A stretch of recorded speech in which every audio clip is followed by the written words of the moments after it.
Here we have a 2007 GMC Acadia, or however the hell you pronounce that. Customer's been complaining.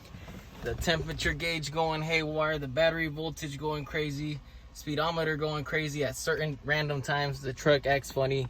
It's never overheating, so after going through the extents of doing a cooling system diagnosis, doing a voltage drop on this, trying to see what the heck is consuming all this voltage or what is affecting the system, I could not find anything wrong.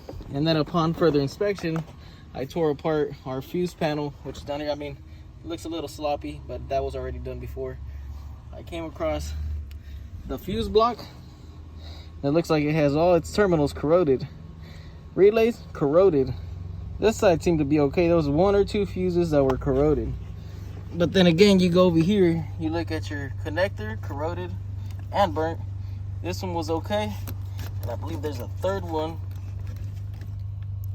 This one was okay. And then the big one right there, that's held on by a 10mm bolt. Nothing seemed to be going wrong with that.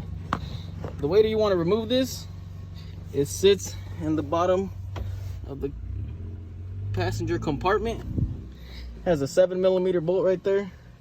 7mm bolt right there in the back. And then right there, the connector is held by a 10mm bolt. So you do have to peel that carpet back. I didn't tear that, that was already like that, don't know why. But peel the carpet back in order to be able to slide this out. You may get lucky and clean this, which is what I'm attempting to do right now. But you most likely have to replace this as well as your connectors.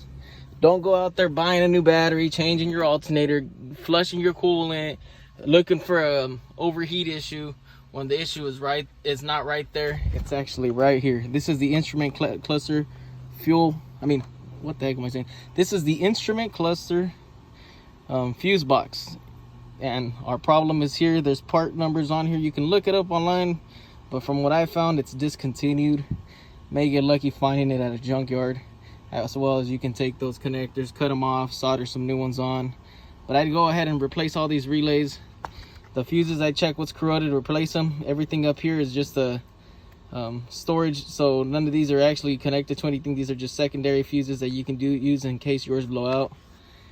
Go ahead and make that attempt, see if it gets you on the way. But before you go spending the big bucks on an alternator and stuff like that you probably do not need, go ahead and replace this. I mean, if you find corrosion. And make sure you obviously reroute the way your drain vent goes to make sure that it doesn't drain on top of your fuse panel, which is right here. That right there, you get a little hose, route it out through the outside of the car, clog it up or something, but get rid of that.